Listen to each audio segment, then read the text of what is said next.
At exactly 3:14 a.m., the sky above Oak Haven didn't just light up, it closed. A razor-sharp, emerald ring formed a perfect geometric halo directly over the town, while the rest of the night sky turned the pitch black of a sealed vault.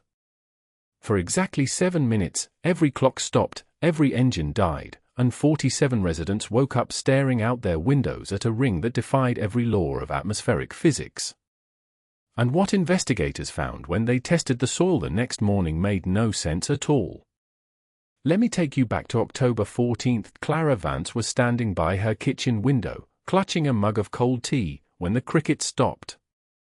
Not gradually, instantly. 1 second the valley was humming with autumn life, the next, an absolute, suffocating vacuum of sound took over. She looked up. That was when she saw it. A glowing green band, burning with the intensity of a welding torch, perfectly circular, hovering precisely 2,000 feet above the town square. It wasn't dancing like the northern lights.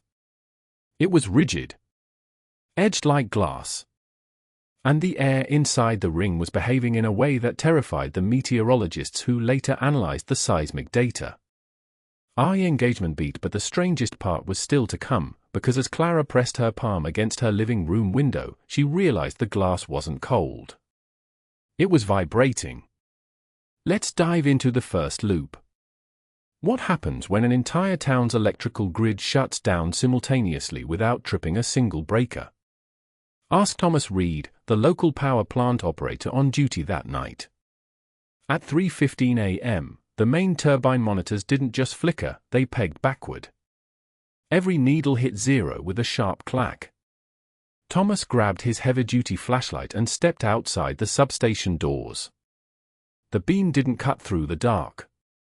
It stopped. Literally. 5 feet away from the lens, the light hit an invisible, vertical wall of shimmering air and simply dissolved into a dull gray stub. And what he heard in that deadened space changed his life forever. It wasn't a sound from the outside. It was a voice. Not shouting, but speaking directly behind his left ear, reciting a sequence of prime numbers in a flat, mechanical tone. When Thomas spun around, the concrete yard was completely empty. Except for his heavy iron toolkit. Every single wrench, pliers, and screwdriver was standing upright on its tip, balanced magnetically against the pull of gravity, pointing straight up at the green ring above. Now, open the next loop. Why did the local animals react hours before the ring even appeared? Microhook and what the local veterinarian discovered in the morning files would shatter everything the town thought it knew. Dr. Aries Thorne lived 3 miles outside the ring's perimeter. At 3 a.m., his phone didn't ring, it shrieked. A high-pitched, metallic squeal that forced him to rip the cord from the wall.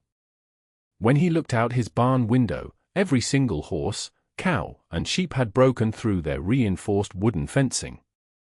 They weren't running away in panic. They were standing shoulder to shoulder, all facing the exact same direction, their heads tilted back at a 45-degree angle toward Oak Haven. And when Aries reached the barn door, he noticed something impossible. The morning frost on the grass hadn't settled randomly. It had crystallized into thousands of microscopic, perfect hexagons. Not ice crystals. Geometric patterns. He touched one with a gloved finger, and the entire patch of frost shattered into fine, grey powder that smelled faintly of ozone and old copper. Our engagement beat, but the deepest mystery wasn't in the frost or the tools, it was what happened to the people who looked directly into the center of the ring. Let's go deeper. Meet Leo and Sarah Miller. They were driving back from a late shift on Route 9 when the green halo enveloped their headlights.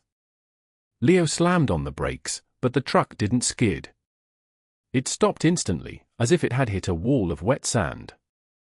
Neither of them could open their doors. The metal handles were scorching hot, yet when Sarah touched the dashboard, it was coated in a layer of frost.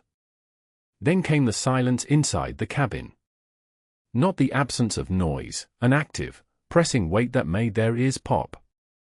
And in that silence, both of them heard the exact same thing, a low, rhythmic thumping, like a massive heartbeat echoing through the bedrock beneath their tires. Thump! Thump! Thump! Leo looked at his watch. 3:17 a.m. The second hand wasn't ticking. It was vibrating violently between numbers, refusing to move forward. And what happened at 3:21 a.m. is where the official government files abruptly stop. Microhook and what investigators pulled from the black boxes days later was immediately classified under executive seal. Let's look at the climax. At 3:21 a.m., exactly 4 minutes before the ring vanished, the military radar station 50 miles away picked up an anomaly that shouldn't exist. A descending mass, roughly the size of a football field, lowering itself directly through the center of the green circle. There was no thermal signature. No sonic boom. Just a sudden, violent drop in barometric pressure that sucked every loose leaf and piece of debris upward, flattening them against the invisible ceiling of the ring. Then, at 3:28 a.m. Snap!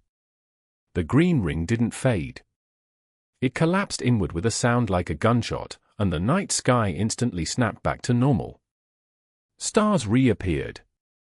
Crickets resumed their chirping. Clocks across town jumped forward 7 minutes in a single mechanical jerk. But the town wasn't empty.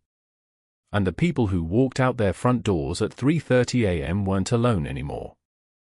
Every single resident who had been awake during those 7 minutes walked with a slight, involuntary limp on their left side, matching the exact rhythm of the heartbeat Leo and Sarah heard in the truck. To this day, the official report claims it was an unprecedented atmospheric inversion combined with localized ball lightning. A natural wonder. A rare quirk of nature. So why do the trees within that exact 2-mile circle still refuse to grow leaves on their eastern sides?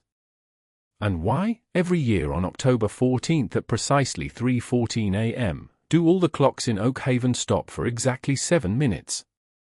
If the sky was just playing tricks on them, what was it trying to read? Subscribe to the Nocturne Files if you dare to step into the dark.